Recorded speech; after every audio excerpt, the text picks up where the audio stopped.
Alrighty, folks, welcome. It's T-Biz and Overlord Productions here. Yeah. it's time once again for story time with T-Biz and Overlord Productions. And we have Walt Disney Productions Authorized Edition, The Rescuers from the Wonderful World of Reading, Disney's Wonderful A World of movie Reading. I finally watched this past year on old Disney Plus. I haven't seen this movie since I was a kid, I don't think. It's been a long, long time. But yeah, let's cut the chit-chat and get right into this book. Okay, Which hopefully won't have a naked woman in the window.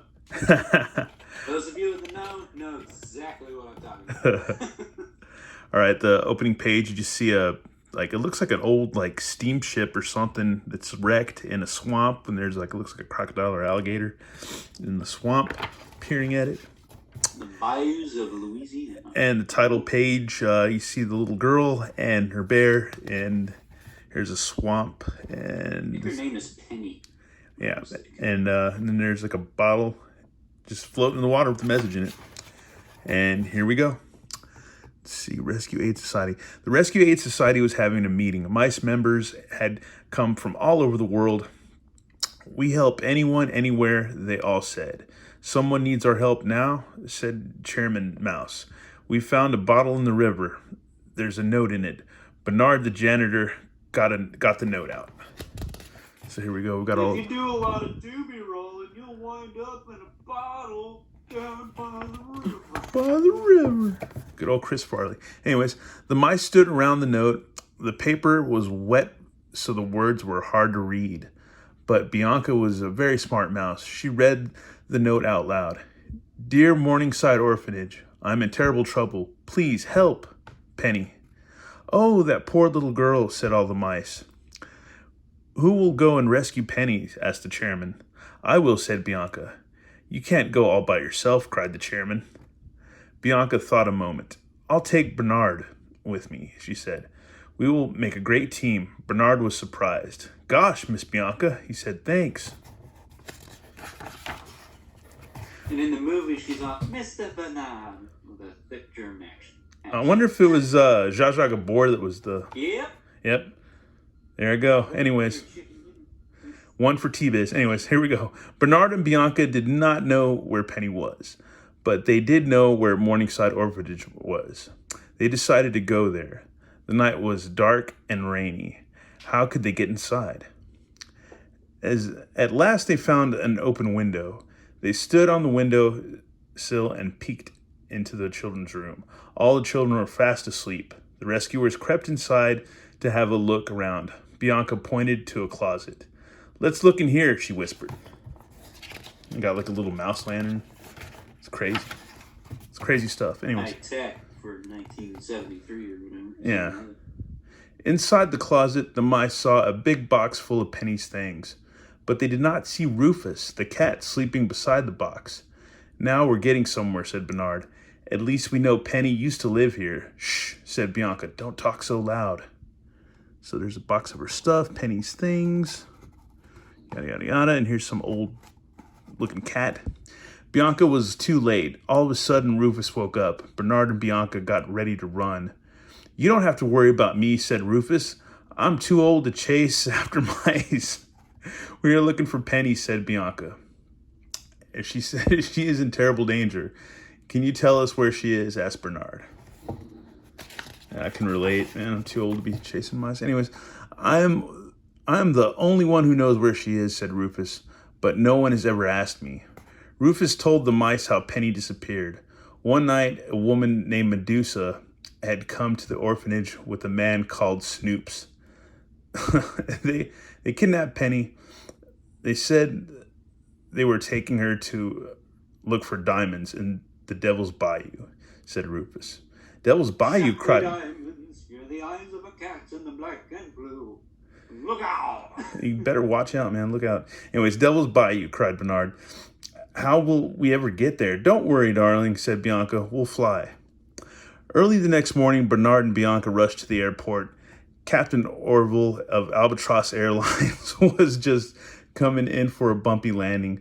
Flight 13 to Devil's Bayou takes off in 5 minutes, said the captain. Oh, I don't want to get on that plane. Jeez. Anyways, 13 is not my lucky number, said Bernard. Let's take the train. Nonsense, said Bianca. We don't have time. Yeah, I don't want to get on. In the sequel, they have another sequel named Wilbur, voiced by John Candy, because the original voice actor of Overlord passed away. Oh, okay.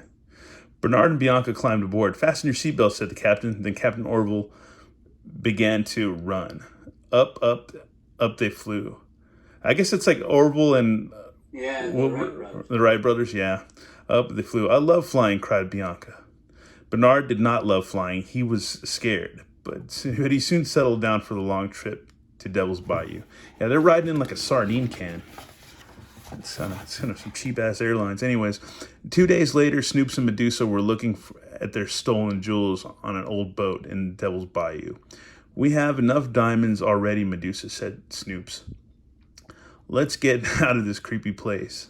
I look at all those jewels. I remember when I was a little kid and the picture of just him holding the jewels. I was like, wow, those are jewels. It's worth something, some jewels. Anyways, are you crazy? Side note, Medusa is based off one of the animator's ex-wives, so don't piss off a Disney animator. Oh, wow. Made into an evil-looking, wretched old hag like that. That's funny. Are you crazy, shouted Medusa. We can't leave until Penny finds the Devil's Eye diamond. It's the biggest diamond in the world. I want it. Snoops and Medusa didn't see Penny tiptoe out the door. Yeah, Medusa. I don't know, something about gingers. We've had a lot of gingers in these Disney stories, man. T-Biz was an anti-ginger kid in his youth. I don't know, something about gingers, man. They're emotional. They're sometimes. Unless it was Scarlet or Tila, it was okay. They're salty sometimes, and I don't know. Anyways, by the time Medusa stopped shouting, Penny was gone. Medusa was so angry, she gave Snoops a whack on the head. I told you to keep your eye on that kid, she said. Medusa called to her pet crocodiles, Brutus, Nero, bring Penny back. Medusa ran outside. I always liked their little boat thing. I thought that was pretty dope. Their little swamp skimmer. Medusa ran outside and jumped into her swamp mobile. She started the engine. Oh, no Zartan, though. I know, right? And she started the engine, and it began to sputter. I will look for Penny myself, said Medusa. She zoomed away. So just imagine in an evening gown. Croc and Zartan are just sitting there like amateurs. Just at that moment, Captain Orville flew over Devil's Bayou. Bernard and Bianca held on tight. The albatross landed in the swamp with a bump. The rescuers thanked the captain. Then they went to meet the swamp folks, Luke, Ellie Mae, and Evan Rood. I guess these are all. Those were voiced by the same guy who did the noble sheriff of Nottingham. Well, they're like little bumpkin, little hillbilly folk or whatever, little mouse folk. We came here to rescue a girl named Penny, said Bianca. Do you know where she is? She's on the old riverboat, said Ellie Mae. But you'll never get her away from Medusa. Every time the little girl runs off, Medusa sends those crocodiles after her. Here they come now, said Luke. Bernard and Bianca hid in the grass. They saw Brutus and Nero carrying Penny and her teddy bear back to the riverboat. We must follow them, said Bianca. I can take you, said Evinrude. So yeah, I think I'd rather have those crocodiles on my tail than this crocmaster fella. That's true, very true. I'm going to get you, Penny, and you'll take it back too. Bernard and Bianca got into Evinrude's boat. Buzz, buzz. Evinrude flapped his wings. Good luck with the rescue, called Ellie Mae, and Bernard and Bianca buzzed away. That little bug. It's a dragonfly, yeah. Anyways, when the crocodiles brought Penny back to the boat, Medusa snatched Penny's teddy bear. I won't give him back until you find the Devil's Eye diamond for me, shouted Medusa. I looked all over the cave, said Penny. I can't find that diamond anywhere. You'll find it tomorrow, said Medusa, or you'll never see your teddy bear again. God, I'm not going to say it, this woman. Anyways, the rescuers waited till Medusa was gone. Then they jumped onto Penny's windowsill. Penny was very surprised. Blast this individual individual who I'd like to call a place to go swimming. Penny was very surprised to see the two mice. "We have come to rescue you," they said. "Follow us. We'll get away in the swampmobile." But Penny didn't want to go without her teddy bear. So Bernard and Bianca hid in her room. "We'll help you. We'll help you find the diamond," they said. Well, that's for a damn bear. All right, and a diamond. Which is worth more, the bear or the diamond? Who knows? Anyways, the next morning, Medusa and Snoops led Penny into the swamp. They took her to the black hole to look for the Devil's Eye diamond. Penny held onto The location of the black hole. Oh, Penny held on to a long rope, and Snoops and Medusa dropped her into the deep hole. But Penny was not afraid. Bernard and Bianca were hiding in her pocket. Needless to say, these people would later get charged for child endangerment. I know, right? When they reached the bottom, Penny shined her light all around. "This was a pirate's cave," she said. "It's full of diamonds, but Medusa wants the big one." "Well, let's look for it." "Well, let's look for it," said Bianca. "Then we can get your teddy bear and go home." Suddenly, Bernard ran into the corner. He saw some old pirate bones, and he saw something big and shiny. "I think I found it," cried Bernard. Penny and Bianca came closer. Bernard had found the Devil's Eye. "It really was the biggest diamond in the world. Now Medusa will give me my teddy bear," said Penny. Bernard and Bianca hid in Penny's pocket. Then Penny pulled the long rope. Yeah, and they find it in a skull. So yeah, it's pretty neat looking. Skull, big old shining diamond. Shiny diamond. Snoops pulled Penny up quickly, and soon Medusa saw the Devil's Eye. She grabbed it. "Oh, my beautiful diamond," she said. "Your diamond," Snoops cried. "Half of that diamond is mine." He tried to look at it. Medusa gave Snoops a hard push. "Get away from me, fatso." Actually, man, she can't do that nowadays. You realize that, right? Because this is what we got to. Actually, I didn't think Snoops was that fat. Well, no, he's got a fat ass, but no, he's pretty fat. But yeah, this is our social. I don't know if we're gonna have social commentary in this book, but yes, that is fat shaming. She is fat shaming. Good old what's his face? What's his name? Snoops doggy dogs. Anyways, Medusa gave Snoops a hard push. "Get away from me, fatso!" She shouted. "I'm taking the diamond and the teddy bear too." Medusa started running towards the boat. The others followed her as fast as they could. And yeah, I didn't know Snoops could run. He's running. Pretty good pace. Anyways, Medusa rushed into her room and took out the needle and thread. She began to sew the diamond into Penny's teddy bear. And there's those two crocs. "See, I will leave Snoops and Penny here in the Devil's Bayou," said Medusa. "The diamond will be all mine."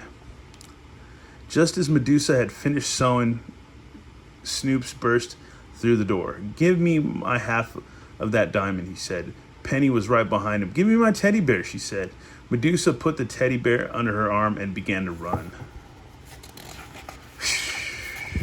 Man, ladies. Anyways, but Medusa did not look where she was going. Suddenly, that's karma right there for you. She tripped on the loose floorboard. Up into the air went the teddy bear. Down onto the floor went Medusa. So you see the teddy bear flip-flopping into the air and to Penny's arms. Penny reached out to catch her teddy bear. "Run for the swampmobile," cried Bernard and Bianca. Holding on to her teddy bear, Penny ran to the swampmobile. 1, 2, 3. Bernard and Bianca and Penny all jumped in. Then Penny tried to start the engine. The swampmobile began to sputter. It started. Penny zoomed away. "Hooray, hooray!" cried Bernard and Bianca, dancing on the steering wheel. "Stop, stop," shouted Snoops. "Bring back my diamond," cried Medusa. But Penny and the rescuers did not hear them. They were on their way home. Let's see. 2 days later, the Rescue Aid Society had another meeting. The mice were watching Penny on the news. She told the man how she had found the diamond in her teddy bear. Now it belonged to Morningside Orphanage. "But how did you get away?" asked the man. "Two little mice rescued me," said Penny. 3 cheers for Bernard and Bianca, cried all the mice. Too bad that's as believable as the real one. When the meeting was over, the chairman read a note. Someone else was in trouble. Will you go to the rescue? Bernard and Bianca, the chairman asked. Shall we go? Said Bianca. Of course, said Bernard. We make a great team. Once again, Bernard and Bianca flew up into the air with Captain Orville. The rescuers were off on another long trip. We help anyone, anywhere, they said. And that's true, they did. They helped out. It was pretty good. I wasn't really excited to read this book, but Overlord had picked this, so we got through it. It's not a bad story. This was one of the first Disney movies, too, to not have the characters sing the songs. They actually had a musical artist come in and sing the songs. They were more of a background element as opposed to the main focus. Oh, wow. Instead of like how like a lot of the movies were like musicals. Yeah, like on Robin Hood and stuff like that. The first ones, it wasn't a musical. I don't know if it was the first, but it was one of the first. It makes sense. It makes sense. And I guess this is where we kind of call it for the evening on this tale. So this has been... So, moral of the story, little girls can be somewhat innocent if they're not selfish brats. Shiny diamonds, I am cat in the black and blue. Teddy bears are Jesus, and gingers are evil. And goons aren't fat. Don't fat shame goons. Yeah, they're slightly overweight, but they're not fat. I guess mice are helpful. And seagulls make great transport for small individuals. Even though I wouldn't trust them. But yeah, this has been T-Biz and Overlord Productions, yeah. signing out. Laters.